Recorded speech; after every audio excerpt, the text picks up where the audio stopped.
Halo semuanya, di video kali ini kita akan melihat secara langsung implementasi daripada tata kelola perusahaan yang baik itu seperti apa. Jadi di video kali ini kita ambil langsung salah satu contoh perusahaan yang bergerak di bidang jasa ekspedisi yang bernama PT Benua Samudra Cargo. Di mana diketahui PT Benua Samudra Cargo ini sudah beroperasional kurang lebih 20 tahun lebih, yang dimana salah satu kunci yang mendukung keberhasilan ataupun kesuksesan daripada perusahaan tersebut itu adalah di tata kelola yang baik, di mana penerapan daripada tata kelola yang baik itu juga diakui oleh staf yang bekerja di perusahaan tersebut. Di mana di video kali ini kita akan bahas menjadi beberapa sesi itu sesuai dengan pembagian daripada divisi yang dimiliki oleh perusahaan tersebut.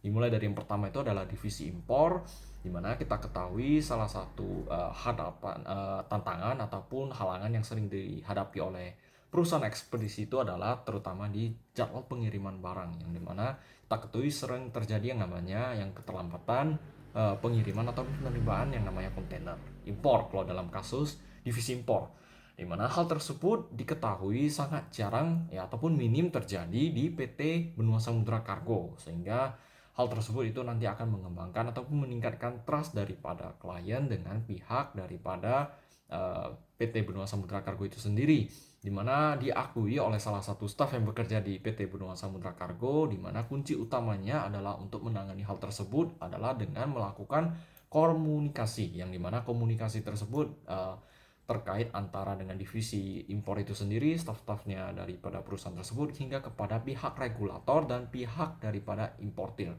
Pihak regulator yang dimaksud itu seperti pihak bea cukai dan pihak daripada karantina di pelabuhan. Dan untuk divisi selanjutnya itu akan dibahas oleh rekan saya Octavia, yaitu mengenai divisi ekspor. Pengelolaan divisi ekspor PT Benua Samudra Cargo telah terstruktur dengan baik. Yang pertama yaitu dari memastikan setiap dokumen ekspor itu telah dipersiapkan dengan baik, dan juga PT BSK memiliki staf khusus terkait ekspor yang dapat membantu menangani dokumen ekspor yang diperlukan seperti BL, SI, NPE, dan juga PBE. Yang kedua adalah memahami setiap kondisi, karakteristik, dan juga penanganan serta resiko dari setiap barang, contohnya seperti briket yang memiliki sifat rentan terbakar. Oleh karena itu, koordinasi dengan pihak kapal dan juga pihak eksportir terkait pengemasan dan juga atensi khusus yang diperlukan untuk barang tersebut harus dilakukan. Dan yang terakhir adalah memperhatikan setiap perubahan kurs, kemudian perbedaan jam, jarak tempuh antar negara, dan kendala tidak terduga yang harus diinformasikan terupdate kepada pihak eksportir untuk dapat diinformasikan kepada kliennya sehingga mereka dapat memperoleh informasi terbaru terkait tersebut. Dari divisi marketing, PT Benua Samudra Cargo merupakan perusahaan yang bergerak pada bidang logistik, yaitu melalui jalur darat dan laut.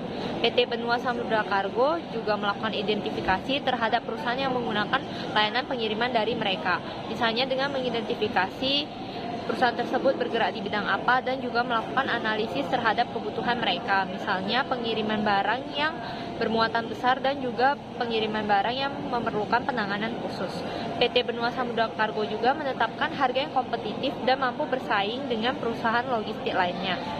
Dalam hal ini, PT Benua Samudra Cargo juga bekerja sama dengan mitra bisnis lainnya seperti agen pelabuhan dan juga perusahaan transportasi.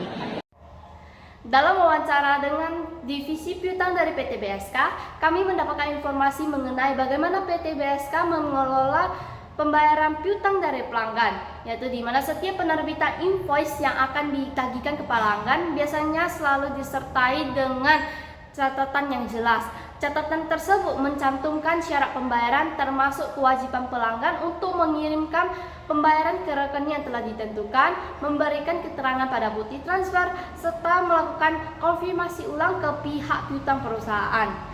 Selain itu, untuk mencegah terjadinya piutang tak tertagih, dari divisi piutang biasanya secara proaktif akan melakukan reminder kepada para pelanggannya mengenai tagihan-tagihan yang akan segera jatuh tempo.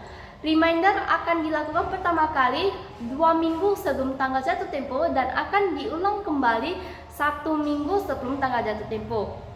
Sementara itu, untuk divisi hutang itu sendiri dijelaskan bahwa laporan mengenai status hutang perusahaan biasanya disampaikan secara rutin tiap bulan kepada pihak manajemen. Laporan ini mencakup informasi tentang faktur, jatuh tempo, dan juga pembayaran yang akan dilakukan.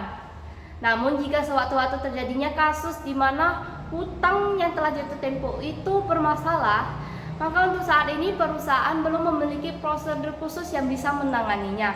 Nah, hal ini menjadi catatan penting bagi perusahaan untuk evaluasi yang lebih lanjut.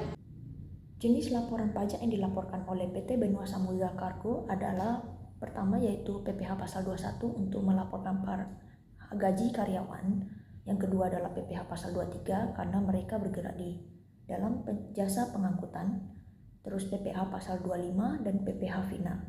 Yang bertanggung jawab untuk melaporkan pajak tersebut adalah divisi pajak itu sendiri. Dan jika ada regulasi pajak yang baru, para karyawan PT Benua Samudra Cargo tidak ada diberikan pelatihan karena mereka sudah ada menggunakan jasa konsultan dari luar untuk menangani masalah pajak mereka. PT Benua Samudra Cargo memiliki tata cara pelaporan yang jelas mengenai pelaporan keuangan, yaitu dengan cara pada setiap penutupan laporan harian kas, saldo di laporannya harus sesuai dengan saldo visi yang dipegang oleh kasir. Bagaimana cara mengetahuinya? Jadi pada saat penutupan laporan harian kas, kepala finance atau kepala keuangan akan memeriksa saldo visi yang ada di bagian kasir apakah sama dengan hasil saldo laporan harian kas. Jika berbeda, maka ada indikasi terjadinya kecurangan. Dan bagaimana mekanisme pengendalian internal yang diterapkan untuk mencegah kecurangan tersebut? Mekanisme pengendalian internal diterapkan oleh PT Benua Samudra Cargo, yaitu dengan cara menggunakan jasa audit dari pihak eksternal untuk memeriksa seluruh invoice, kwitansi, dan uang ataupun bond yang ada di PT Benua Samudra Cargo, apakah cocok dengan laporan yang dihasilkan oleh bagian keuangan atau tidak.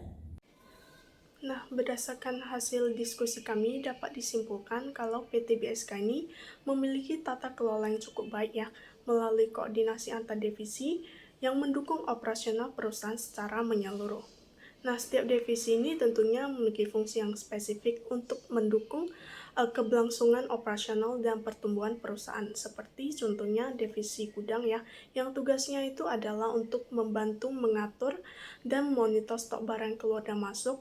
Ada pula divisi marketing yang tugasnya untuk meningkatkan penjualan produk maupun layanan dan memperkuat posisi perusahaan di pasar. Divisi keuangan seperti finance, utang, piutang yang tugasnya membantu menjaga stabilitas arus kas dan memastikan keuangan tetap stabil. Nah, adapun saran yang dapat kami berikan agar tata kelola PT BSK ini semakin baik ke depannya, yaitu diperlukan koordinasi yang lebih erat antar divisi dan penerapan teknologi dan mempercepat proses dan evaluasi rutin untuk meningkatkan efisiensi kerja dan tata kelola yang lebih terstruktur dan lebih baik. Perusahaan dapat mencapai target secara berkelanjutan dan menghadapi tantangan dengan lebih baik ke depannya.